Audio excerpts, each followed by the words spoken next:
Bhakti-yoga Swami Namine Namaste Sarasvati Devi Gauravani Shri Krishna Chaitanya Brahma Nityananda Hare Krishna Krishna Krishna Hare Hare Hare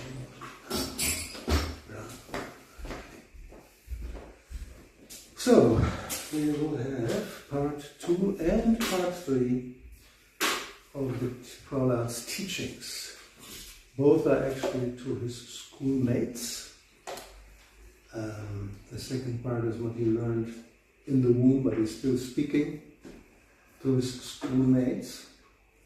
So we had last time that they tried to kill him unsuccessfully, and then they took him back to school, hoping that in time he may change. So then when the teachers went home and attended to their household life, then Prahlada Maharaj would take the opportunity and call his friends and wanted to speak to them. And they actually in the beginning protested. Said, we are children, we want to play.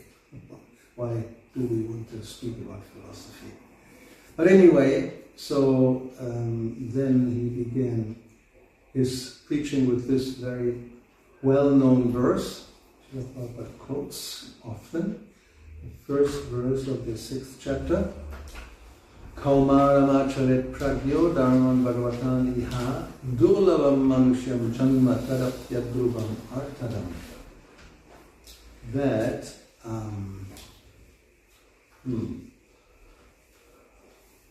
let me see, I have this in English. Yeah, the other one is Spanish.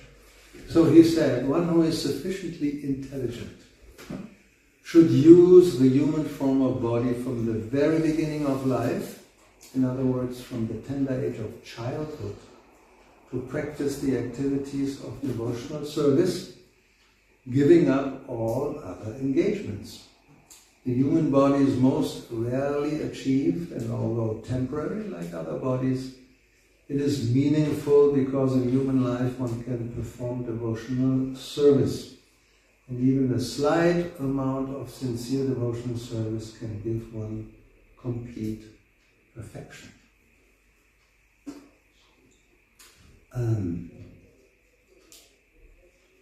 This is, actually we know this nowadays also, psychology confirms that what a child learns in the first years of their lives will influence the rest of their lives. In German we have it saying, was Hänschen nicht lernt, das lernt Hans nimmermehr. You know this also in Dutch, you read this? No, nicht so. The English translation would be, what Johnny doesn't learn, John will never learn. Yeah. So I don't know in Russian what you will say, but you probably have something like Ivan will not, or but Vladimir doesn't learn when he's small, he will not learn when he's older. Anyway, so the idea is, yes, one shouldn't think, oh, not now. Even young people, even older people say, not now. When I'm retired, maybe. If I have nothing else to do, I may take one of these books and just have a look maybe. This is not the idea. I mean, Prahlada Maharaj, he was described, Prabhupada says, that he wasn't even, I think it's in the Bhagavatam itself, in the verses, he wasn't interested in toys. Of course, we shouldn't be so fanatic that we prohibit our children to play. Even Prabhupada said that in the Guru, the children, naturally they will play. But if possible, they should play something with Krishna in mind. He said some of the boys can be cows and calves, some can be coward, and some can be demons. and then they can enact a play. And then, although they're playing, still somehow or other they're Krishna conscious. So let's have a little quote here from Prabhupada's purport to this verse. This is not the one. This one. He says, the Krishna consciousness movement is anxious to serve human society by teaching people to perform devotional service which can save a human being from being degraded again to animal life. As already stated by Prahlada Maharaj, Bhagavad Dharma consists of Shravanam, Kirtanam, Vishnu, Smaranam, Parasevanam, Archanam, Vandanam, Dasyam, Satyam, Atmanivedanam. In all the schools, colleges and universities and at home, all children and youth should be taught to hear about the Supreme Personality of Godhead. In other words, they should be taught to hear the instructions of Bhagavad Gita, to put them into practice in their lives, and thus to become strong in devotional service, free from fear of being degraded to animal life. Following Bhagavad Dharma has been made extremely easy in this age of Kali. The Shastra says, Hare Nama, Hare Nama, Hare Nama eva kevalam kalam nastyeva nastyeva nastyeva gati anyata. One need only chant the Hare Krishna Mahamantra, and everyone engaged in the practice of chanting the Hare Krishna Mahamantra will be completely cleansed from the core of his heart and be saved from the cycle of birth and death. So that is the potency of this holy name. Recently, I hope we are still in the story of Ajamil in Spain. So there is a whole section where the Vishnu Dutas preach to the Yamadutas who want to take Ajamil. Just because he had chanted the name of Narayan even without thinking of Narayan, but because it was in desperation, it was offenseless. Therefore, Narayan, he considered that he was called, and therefore the Vishnu Dutas appeared. And then they will speak a few verses where it says, even if somebody speaks the holy name jokingly or meaning something else, in other words, not completely focused with attention, still it will act. So this is so important. Prabhupada quotes it. It has made very, very easy in this age, and one just has to practice. And of course, hearing what he says, people should be taught in all the different places of education to hear about Krishna. When he speaks about why ISKCON was formed, it's in the Upanishamrita, he says, just to give an opportunity to people, for people to hear. We have these places why, so people can come and they can hear about Krishna. But generally, they're not interested in that. What can you do? So next, these are all very, practically almost all the verses, we just will hear them, because they're all very wonderful instructions by Prahlada Maharaj. Each one of them is sufficient to make one Krishna conscious. This is the second verse. The human form of life affords one a chance to return home back to Godhead. Therefore, every living entity, especially in the human form of life, must engage in devotional service to the lotus feet of Lord Vishnu. This devotional service is natural because Lord Vishnu, the Supreme Personality of Godhead, is the most beloved, the master of the soul, and the well-wisher of all living beings. So, this is another very important aspect that I think in the beginning when Prabhupada spoke about the meaning of the Mahamantra, it's on his first record album, right? Where he said it's not an artificial imposition on the mind. he refers to this, that actually because the living entity is a part and parcel of Krishna, Namalang Sanjiva Loka Jiva Bhuta Sanatana, therefore the connection, the relationship is very natural. So in the purport he says, every living entity has an intimate relationship with God. Every living entity, not just human beings, animals, plants, insects, anything that lives. So one should therefore glorify the Lord in the adoration of Shantarasa, or revive his eternal relationship with Vishnu as a servant in Dasya-rasa, a friend in Sakya-rasa, a parent in Vatsalya-rasa, or a conjugal lover in Madhurya-rasa. All these relationships are on the platform of love. Vishnu is the center of love for everyone. And therefore the duty of everyone is to engage in the loving service of the Lord.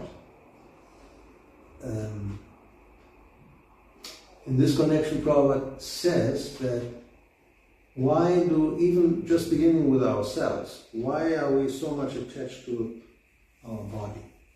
Or anybody else's body, generally both. Because the soul is present. And because the soul is part and parcel of Krishna, actually because we are connected to Krishna and we are attached or loving Krishna without knowing it. And as soon as there's no more soul in the body, even the body may be of a very much beloved person, no, the connection is cut. He says here now, as stated by the Supreme Personality of Godhead, Yeshamaham Priya Atma Satascha Sakaguru Surido Daivam Ishtam, which is from the 3rd canto, Kapila Deva speaking. In any form of life, we are related with Vishnu, who is the most beloved, the super soul, son, friend, and guru. Our eternal relationship with God can be revived in the human form of life, and that should be the goal of education. Indeed, that is the perfection of life and the perfection of education. Now, next verse. This is a verse, Prabhupada, although there's a whole lecture about this verse. It's very interesting. In Vrindavan he gave this lecture. My dear friends, born of demoniac families, the happiness perceived with reference to the sense objects by contact with the body can be obtained in any form of life, according to one's past fruitive activities. Such happiness is automatically obtained without endeavor, just as we obtain distress. So even if you change your body, you may get have the desire to have very nice hair, so you get, a white poodle, something like that. In the purport, he says, there is no need to waste time and energy fighting against distress or working very hard for happiness. Our only business in the human form of life should be to revive our relationship with the Supreme Personality of Godhead and thus become qualified to return home back to Godhead. Material happiness and distress come as soon as we accept the material body, regardless of what form. We cannot avoid such happiness and distress under any circumstances. The best use of human life, therefore, lies in reviving our relationship with the Supreme Lord Vishnu. Now one should not misinterpret this verse when we hear, for example, there's no need to waste time and energy fighting against distress or working very hard for happiness, which may lead, and we have seen this even in devotees, they will say, well, what can I do? Krishna is in control, right? Don't ask me to do this or do that, because ultimately it's already determined. Happiness, distress, or I can do whatever I want to do, but I will not get knowledge. True in one sense, but we should, later on also there will be another verse that explains it in more detail. But the idea is that people spend practically all their time and energy in both these things. Fighting against disease, nowadays especially fighting against old age. Even some think they can overcome death one day. And of course working very hard to get a lot of things for so-called happiness. And ultimately, because by karma, it is determined, even though you may apparently gain, for example, a lot of things, become very rich or become very famous. But that's not a guarantee for happiness at all. Sometimes just the opposite happens.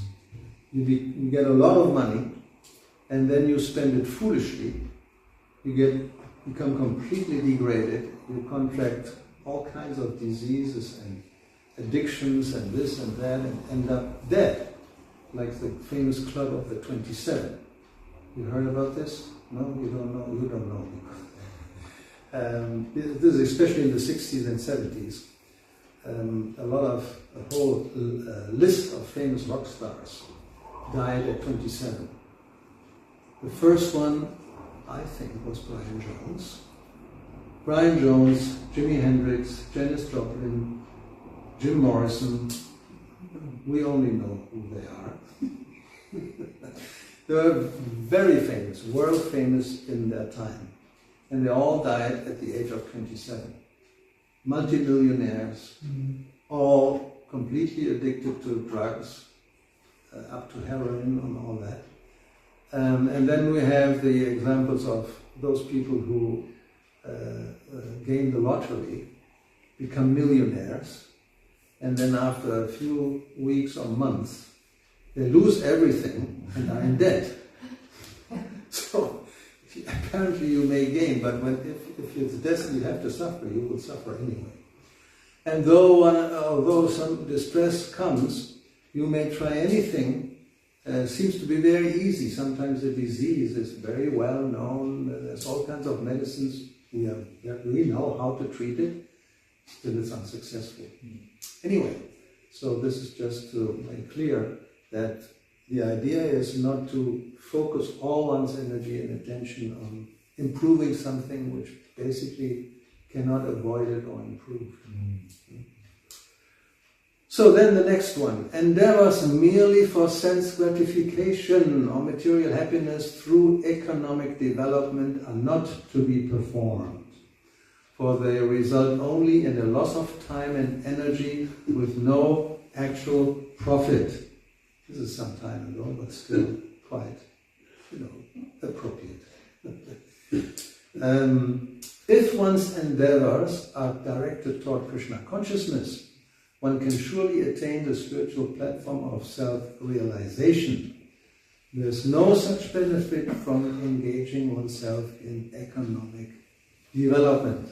In this regard, Prabhupada says, we see materialistic persons busily engaged in economic development all day and all night, trying to increase their material opulence, but even if we suppose that they get some benefit from such endeavors, that does not solve the real problems of life.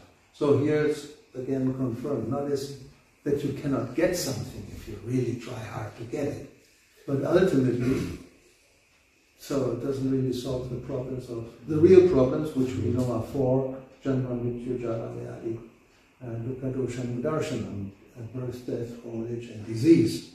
And therefore those who have a lot of money, we mentioned this, the tech billionaires in Silicon Valley, they invest billions in research how to stop old age. Because they want, otherwise how are you going to enjoy all these billions? It's not possible. You don't have time. How much can you eat? Prabhupada says that, how much can you eat? The poor man and the rich man, 4 chapatis and a little this, or you can, can blow up like an elephant. Then you get other diseases, which is a problem. So then it's not possible. So one should understand this point. Now this is a very important instruction. Therefore, while in material existence, a person fully competent to distinguish wrong from right, must endeavor to achieve the highest goal of life as long as the body is stout and strong and is not embarrassed by dwindling. So this idea to postpone everything until I'm useless, because now my body is stout and strong and I can enjoy life, so don't come to me with some spiritual ideas and tapasya and not doing this and not doing that. And no, later. Yeah, later it's too late. When the body is embarrassed by dwindling and you have developed so many habits during, 60 years or whatever, then how are you going to change now? And as I said, what Johnny doesn't learn, for John will be practically not possible. Or as they say, at least in English, an old dog doesn't learn new tricks. So for an old, dwindling person to get into spiritual life, generally it's very difficult. It's not impossible, but it's not as easy. Therefore, Prahlada Maharaj insists now, Kaumara. Kaumara means from 0 to 5 years of age. Then the next one is Paulanda. Let's see, purport. The highest goal of life can be achieved as long as one's body is stout and strong. We should therefore live in such a way that we keep ourselves always healthy and strong in mind and intelligence, so that we can distinguish the goal of life from a life full of problems. The thoughtful man must act in this way, learning to distinguish right from wrong, and thus attain the goal of life. This is another point that, especially in the beginning, many devotees just didn't understand. They thought because we're not the body, so therefore, in some cases, you don't have to eat, you don't have to sleep, and then you become sick. But I'm not the body. No, one has to keep healthy. Because actually, in one sense, the body is not yours. It's not your property. It's borrowed. It's on lease, and the proprietor is Krishna. So it's your duty to take care of it and keep it as possible, healthy and strong. Next instruction. Every human being has a maximum duration of life of 100 years, but for one who cannot control his senses, then what? Half of those years are completely lost because at night he sleeps 12 hours. Well, even if it's 8 or 9 or whatever is recommended nowadays, it's a waste of time because it's not really necessary. Covered by ignorance. Therefore, such a person has a lifetime of only 50 years. Already 100 years, 50 are gone. Now, the next problem is Prabhupada now explains in the purport that, first of all, this is all very relative, because 100 years for an ant is not the same as 100 years of Brahma. But we're talking about human beings, okay. So he says, as far as human beings are concerned, the calculation given here is right for the general public. Some may become older, and nowadays mostly people don't even come to 100 years. Although one has a maximum of 100 years of life, by sleeping one loses 50 years. Eating, sleeping, sex, life, and fear are the 4 bodily necessities. But to utilize the full duration of life, a person desiring to advance in spiritual consciousness must reduce these activities. That will give him an opportunity to fully use his lifetime. So yes, of course, he's referring to sleeping. It doesn't mean you shouldn't sleep. You should sleep sufficiently so you don't become sleepy during the day, especially those of us who are sitting. It's very easy to just doze off or become drowsy, and that's another waste of time. So if that happens, or even during japa, we see this still, that there are devotees who regularly just doze off. So there should be, if there's somebody who can instruct them, but many times it's very difficult, because they will protest. Me? Sleeping? Who are you? So no, just go take rest. Half an hour, whatever is necessary, and come back, and then you can chant with attention. Don't spend 2.5 hours in some, how do you call it, the in-between stage, some limbo, mental limbo or something.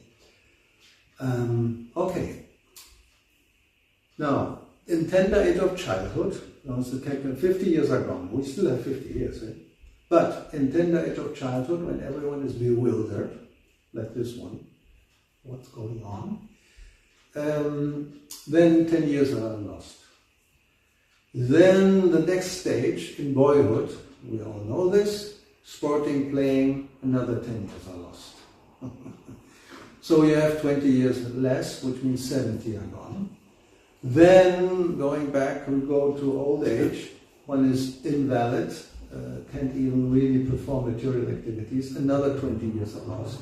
So 90 years are lost, now there's more 10 years gone, still available. What happens in these 10 years? It's all more or less. Then this happens. One whose mind and senses are uncontrolled becomes increasingly attached to family life because of insatiable lusty desires and very strong illusion. In such a madman's life, the remaining years are also wasted because even during those years he cannot engage himself in devotional service. General populace, this is how life is spent. And you can give and take a few years here and there. Let's see, probably yes, we have something from Prabhupada's purport. From the very beginning of life, those who are ajitendriya, no? Jita indriya means somebody who can conquer the senses. Ajitendriya means who cannot control the senses. People are educated only for sense gratification. Make money, get a good job, get a nice family and enjoy life as much as possible. Thus the entire Prabhupada, we have seen this in the Western countries, but nowadays you see it in India also. So thus the entire duration of a life of even 100 years is wasted and misused, and at the time of death one transmigrates to another body which may not be human. At the end of 100 years, one who has not acted as a human being in a life of tapasya must certainly be embodied again in a body like those of cats, dogs and hawks. Therefore, this life of lusty desires and sense gratification is extremely risky. One may say, oh, who knows, maybe by chance I will remember Krishna and then everything is okay. Yeah, but it's risky, maybe not.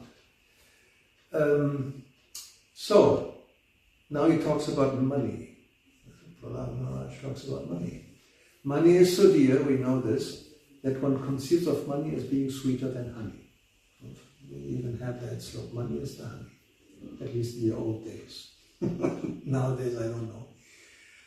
So therefore thieves and professional servants like soldiers and merchants try to acquire money even by risking their very dear lives. And besides those, in many professions also, there are high-risk professions. They get double pay, whatever. But you're risking your life. Every time you go to your job, you do your job, you may not come home at the end of the day. But you get a good pay, so they take the risk for money, because it's sweeter than honey. Now this is a very nice verse also. He says, my dear sons of the demons, the Supreme Personality of Godhead Narayana is the original super soul, the father of all living entities. Consequently, there are no impediments to pleasing him or worshipping him under any conditions, whether one be a child or an old man. The relationship between the living entities and the Supreme Personality of Godhead is always a fact. And therefore there is no difficulty in pleasing the Lord.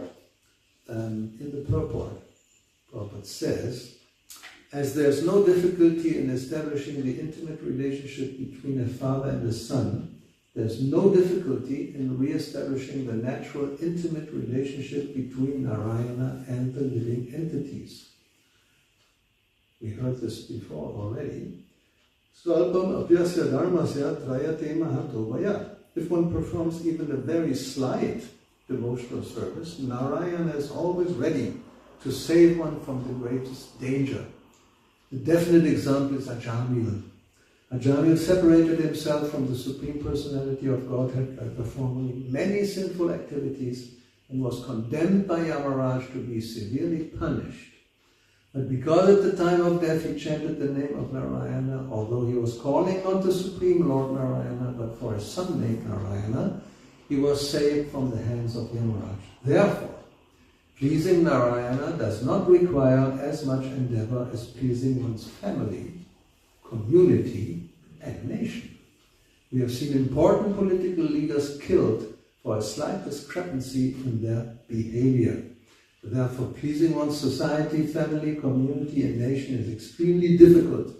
Pleasing Narayana, however, is not at all difficult. It is very easy. Always the example Prabhupada gives, of course, is Gandhi. He said, who sacrificed his life to serve India and become independent. And what was the reward? They killed him over some discrepancy.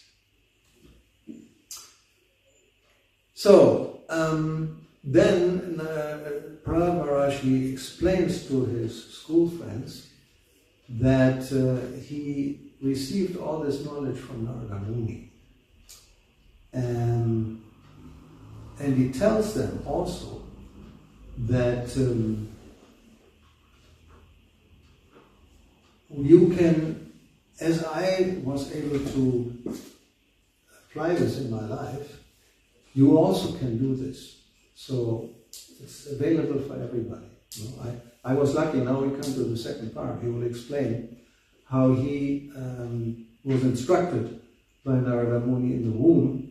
The very summarized story is that Hiranyakashipu had left the palace. He had gone to make austerities to become immortal. And in the meantime, the demigods attacked the demons. Hiranyakashipu wasn't there. They defeated them, and then they wanted to take Prahlada's mother with them. He was already in the womb. Narada Muni appears, stops them, takes the mother to his ashram, and there he instructs her, and simultaneously Prahlada Maharaj in the womb. And so Prahlada Maharaj said that he was blessed by Narada Muni to be able to remember all these instructions after his birth.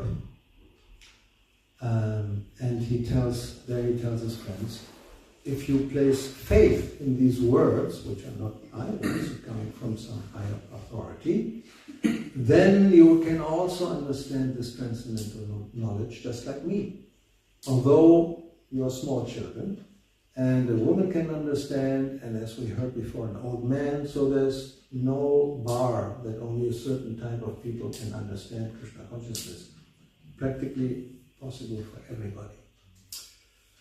So, now he tells them what he had learned from Narada Muni. And very interesting, the first lesson he learned. It's the same lesson that Krishna gives to Arjuna in Bhagavad Gita. Surprise. As we know, Krishna tells Arjuna the first thing is about the soul, and he gives the example how it goes from boyhood to youth to old age, like that. And here the example is a tree, and how a tree who has fruits and flowers goes through different stages. So in the beginning, there's the birth of the tree, then it will be there and grow, and then it will transform, and then finally, gradually it will be dwindling, and in the end it will die. Natural cycle. So he says the same thing happens to the body.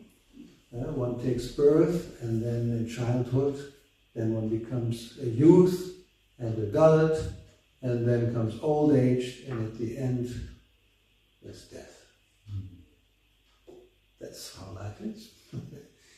So then he speaks about that, again, the real problem of life. What is it? This here, the cycle. The cycle of birth and death. It's like a wheel that is rolling up and down. Sometimes Prabhupada compares it what is called in English a Ferris wheel, Riesenrad. It's like in the fairs, they have these huge, I think in London, they still have this all the time. Some places, in the Prahlada in Vienna. So it's a very popular amusement. You go up, you can see the whole thing, and then you go down, but you want to go up again, and then you go down again, and then left and right. So, in the material world, it's not fun like the Riesenrad or the Ferris wheel. Up means, yes, okay, you can go to some higher planet. Practically no disease, no old age, you just enjoy it and then you suddenly die. Finished. Or you go down, and then not just down to this planet, you go down, more down. Or on this planet you go into species below human life, which means going down. So, as we know, this is not a good idea. It's not intelligent to just go around and around and around and around. It's like, what for? What's the gain? It's actually just suffering all the time. So therefore he says, well, one should, this wheel can be stopped, he says. Now what's the way to stop this wheel? The wheel can be stopped if one begins to come in touch with the Supreme Personality of Godhead. And he says, by transcendental bliss realized from constant engagement in devotional service, one is completely liberated from material existence, and all learned men know this. He said, therefore, my dear friends, you should immediately begin meditating upon and worshipping the super soul within everyone's heart. The Supreme Personality of Godhead, in a super soul feature, always exists within the cause of the hearts of all living entities. Indeed, he is the well-wisher and friend of all living entities, and therefore there's no difficulty in worshipping the Lord. Why then should people not engage in this service? Why are they so addicted to unnecessarily producing artificial paraphernalia for sense gratification? Well, that's what he told his father in the past, Natevidu Svartagatim Vishnu, that people don't know the Swa-arta, their own real self-interest, which is Vishnu, Krishna, not whatever one may think in the material world. Wealth, or fame, or health, or going to a higher planet, or this or that, or the other thing, which are all temporary things. So the real thing is to know what is the real goal of life, and not become addicted to unnecessary paraphernalia for sense gratification. So then again he makes the point very clear by pointing out this. The body itself is ultimately meant to become stool or earth. So then what is the meaning of the paraphernalia related to the body? Such as, here we have a few things: wives, residences, wealth, children, relatives, servants, friends, kingdoms, treasuries, animals, ministers. They're all temporary. Therefore, actually one has nothing to do with them. But because of ignorance, one accepts them as valuable. My country. I mean, people die. We know this. People die for their country. They give everything, or for their family. So compared to the ocean of eternal happiness, they are most insignificant. What is the use of such insignificant relationships for the eternal living being? Just we heard today of Chitraketu, when the sun was resurrected, a living entity. There's this picture, he's sitting in the little bed and speaking. So he looks at Chitraketu and I think he speaks to Narada Muni and says, who are these people? They say they are my mother and father. I had so many. I mean, who are these? So yeah, it's actually insignificant. There's no real relationship for the eternal living being. In this material world, To render service to the lotus feet of Govinda, the cause of all causes, and to see him everywhere is the only goal of life. This much alone is the ultimate goal of human life, as explained by all revealed scriptures. And, well, that's basically, these are the instructions that he gives to his schoolmates. There's more if you want to read the details in the chapter 6 and 7 of the 7th canto. This is just a summary. So, we can either have some comments or questions, or there's a song, a poem actually by Bhakti-yoga Thakur about missing a leaf, which is possibly good. Sing that or chant it. So, your choice. Or both. Yes?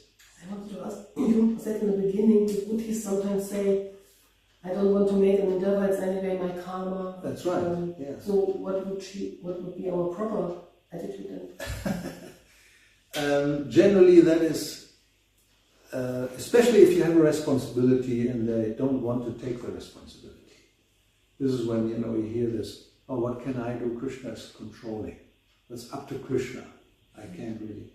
This is actually rascaldom, because you should do your duty and then leave it up to Krishna what is the result. Not that, well, let Krishna take care of it, because what can I do? I'm an insignificant jiva, I have no power, I'm not the controller, so to take care of my family, why should I do it? Krishna is providing all living entities, right? Well, don't look at me, he's in control. So no, it's not like, you leave everything, that Krishna has to do it, what you should do. Now, you may endeavor for something and the result may not come.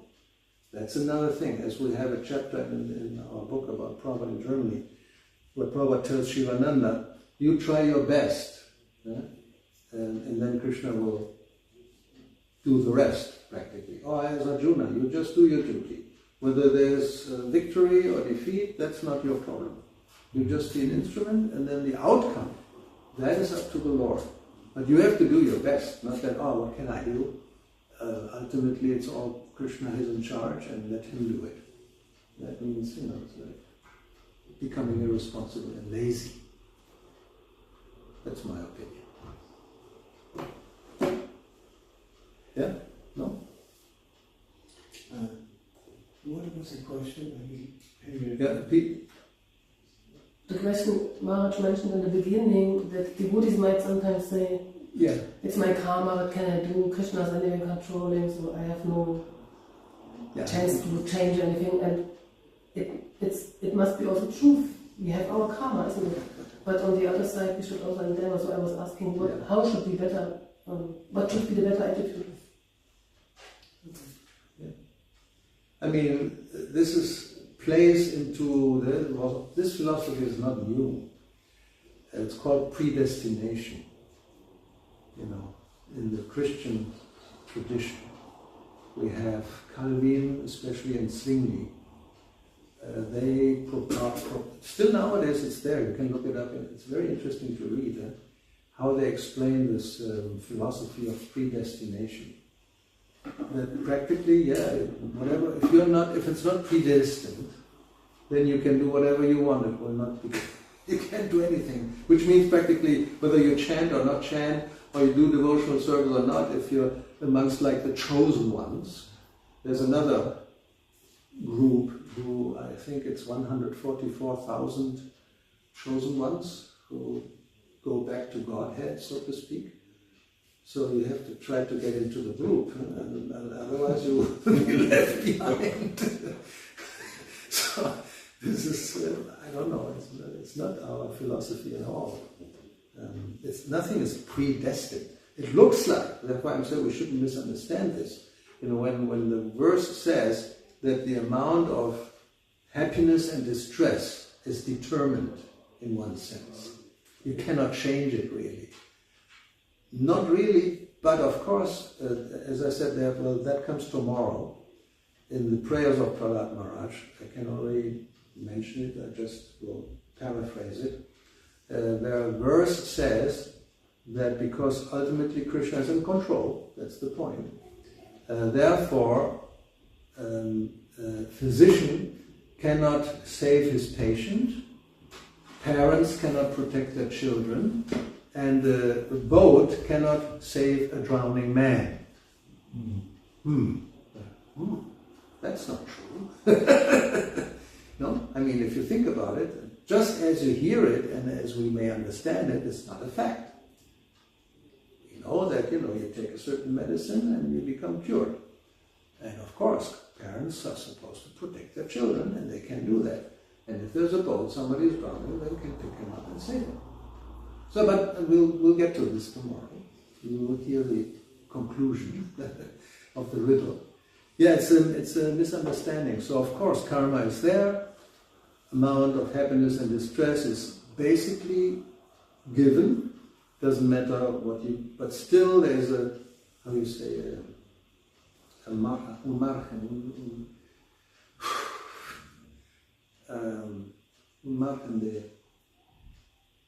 Spielraum? No, I'm just asking him in Spanish what is in English. Einbild. Nee, there's some room. It's not like, this will happen and this will not happen. Because if you endeavor, you may get something or you may avoid something, but basically you cannot avoid your karma, right? But within there's a, Grauzone. Grauzone. Grauzone. Marken. Marchen? Marken. Marken. Ja. Marchen ist Randerscheinung. Ja, oder man hat eben noch ein bisschen Wiggle Room. You have some room on each side, this way or that way. It's not like 100%. That would be predestination. Whatever you do, you can. It's just going to happen like this. No, there can be some. But ultimately, anyway, we'll get to that in more detail. Just one, because when you only in sense gratification you go in the lower species, but I think in this world we got about 7 billion people, so maybe 5 or 6 billion people of this world will go maybe in animal, because we are really a demonic civilization in this time. I mean, there's 8 billion people is not many here. There's more microbes probably in 1 liter of water. So there's enough room for everybody to get somewhere, and others will come up. I mean, this, law of karma is very complicated. But it definitely works very like clockwork. Nobody escapes. And there's no injustice. We should understand that. Although we may not understand how exactly it works. Because sometimes there's reactions from past lives, not just this life or the last one, but even before that. So, One last question. You mentioned the Prabhupada's description of the Maha Mantra in the early. It's not an artificial imposition of the mind. Right. On the other hand, also you quoted that this is difficult for the embodied us in the material world to accept Krishna consciousness. So, because basically whole sadhana bhakti is in a sense imposition on the mind. Because it's not, although it is natural innerly, but so how does that? Yeah, very good question. We have a very easy answer for this. No, I mean, Prabhupada's one example he gives, which may illustrate it, is the ability of a child to walk. Right? It's inherent, but it has to be trained. Like we have, I think, I don't know whether you know, but there's quite a number of cases of children who had been abandoned and were raised amongst animals. There's a wolf girl somewhere, or was there, somebody in Africa amongst chicken, and in Germany was Kaspar Hauser, somebody who was, as a child was abandoned, and then when they live amongst the animals, they learn the habits of the animals. They don't know how to walk, they don't know how to speak, they take the same food and like that. So it's a matter of education. But the ability to speak and to walk is in the child when it's born. So the soul, as it was explained here, naturally has a connection to Krishna. But it's completely covered. There's this whole imposition process.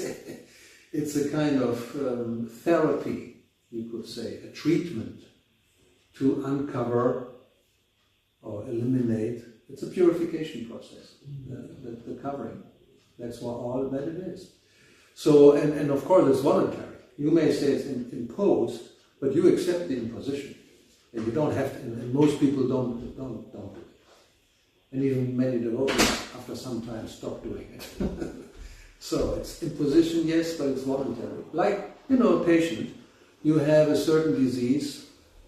I'm not an expert, but let's say diabetes, for example, is probably prohibited to eat certain foods, right? It's not good for you.